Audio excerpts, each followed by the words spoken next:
Macy's was once more than a store. It was a ritual, a holiday tradition, a symbol of how America shopped. Families planned entire days around it. Window displays stopped crowds. Parades stopped cities. For generations, Macy's wasn't just visited, it was experienced.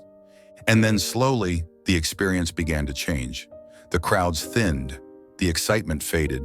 The stores felt different, not gone, but not the same. Which raises a question that still lingers today. What happened to Macy's? Macy's began with a simple but powerful idea. Shopping could be spectacle. From its earliest days, the company understood something competitors didn't. People didn't just want products, they wanted an experience. Large floors invited exploration. Wide aisles encouraged discovery. Displays were designed to stop people mid-step. Shopping at Macy's felt intentional, not transactional. As cities expanded, Macy's expanded with them. Its locations became landmarks, not just places to shop, but places to gather. The store was woven into the rhythm of urban life. Over time, Macy's absorbed regional department stores across the country. Instead of erasing them completely, it unified them under a single national identity. That decision changed everything. Macy's was no longer a local favorite. It was everywhere. For decades, scale worked. More stores meant more visibility. More visibility meant more customers. If you needed clothing, home goods, or gifts, Macy's became the default answer. At its height, Macy's felt untouchable. Its stores were massive, its footprint unmatched, and its name instantly recognizable across the country. Holiday seasons became cultural events. Window displays turned sidewalks into crowds. Shopping trips became rituals passed down through families. Entire generations marked milestones inside Macy's.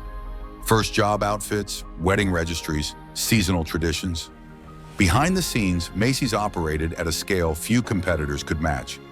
Buying power gave it leverage with suppliers.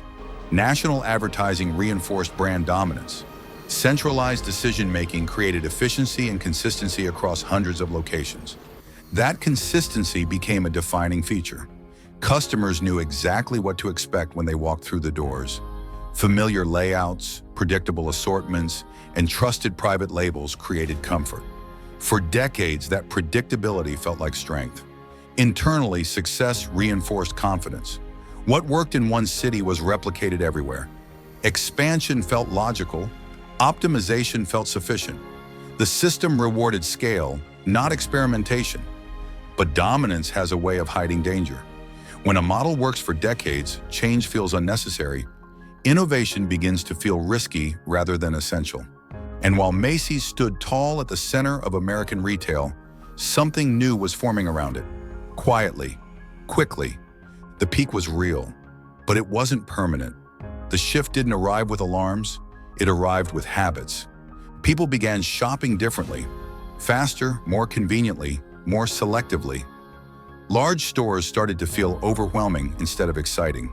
Choice became friction, space became cost. At the time, few noticed because Macy's was still standing, still busy, still familiar. But beneath the surface, the math was changing. Huge locations meant huge overhead. Mass appeal meant diluted identity. Macy's wasn't failing, it was slowing. And in retail, slowing is dangerous. What once felt permanent now required constant adjustment. And those adjustments were harder than expected. But here's what most people get wrong about Macy's. This wasn't a story of ignorance. Macy's saw the changes. It felt the pressure. The real challenge wasn't awareness, it was scale. Turning a retail giant isn't like turning a startup. Every decision ripples outward. Every move carries weight. The question wasn't whether Macy's should change. It was how much change the system could survive. And that tension defined everything that followed. As consumer expectations shifted, Macy's faced an identity problem. It was built to serve everyone, but modern retail rewarded focus. Shoppers no longer wanted a single destination for everything. They wanted speed, convenience, and relevance. Large stores became liabilities. Foot traffic declined unevenly. Some locations remained busy, while others quietly underperformed. Fixed costs remained high regardless of sales volume. turning once profitable real estate into financial pressure. The challenge wasn't just competition, it was complexity. Managing hundreds of large format stores required precision. Each location depended on traffic patterns that were no longer reliable. Each carried staffing, inventory, and maintenance costs that scaled poorly in a digital-first world.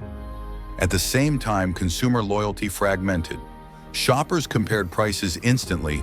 Brand allegiance weakened. Convenience often outweighed experience. Macy's now had to compete on multiple fronts at once: physical retail, e-commerce, logistics efficiency, and brand relevance. Few legacy companies are built to fight that many battles simultaneously. Store closures followed, not as surrender, but as triage. Underperforming locations were cut to preserve the core. Each closure sparked debate. Was this decline or discipline? Digital operations expanded. Fulfillment strategies evolved. Store layouts were reimagined to support both shopping and shipping. Inventory planning became more data-driven. But transformation inside a legacy system moves slowly. Processes resist change. Culture lags strategy. Decisions that seem obvious on paper take years to reach the sales floor. By the time adjustments were fully implemented, consumer expectations had already shifted again. Macy's wasn't collapsing. It was shrinking into a new shape, trying to remain relevant in an environment that no longer rewarded size alone. Today, Macy's still operates, but differently.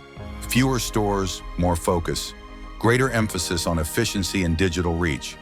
It no longer dominates retail. Instead, it competes carefully. Macy's is no longer the default, it is a choice. The brand leans on recognition while adapting to reality, balancing tradition with necessity. It hasn't disappeared, but it has transformed, and that transformation continues. Macy's teaches a quiet but powerful lesson. Success doesn't end disruption, it delays it. Scale can protect a business for a long time, but it can also trap it. Systems built for efficiency struggle to adapt when flexibility becomes more valuable than reach. When a company is designed for a past era, awareness alone isn't enough. Adaptation requires structural courage, the willingness to shrink before growing, to let go before rebuilding, and to accept that yesterday's strengths can become today's constraints. Legacy is not protection, it's responsibility. And the longer a company leads, the harder that responsibility becomes to carry. If you want to go deeper into this story, I've linked the best books and documentaries in the description below. They explore retail evolution, consumer behavior, and why even iconic companies must adapt. They add valuable context to everything you've just watched. Stories like this aren't rare. They're becoming the norm. Industries change, consumers evolve, and icons are forced to respond. If you enjoy documentaries that explore how major brands rise, struggle, and transform, subscribe to the channel. This series will continue uncovering the moments where success meets reality, because these stories follow patterns that repeat across industries. And next time, we'll examine another iconic brand and the turning point that changed everything.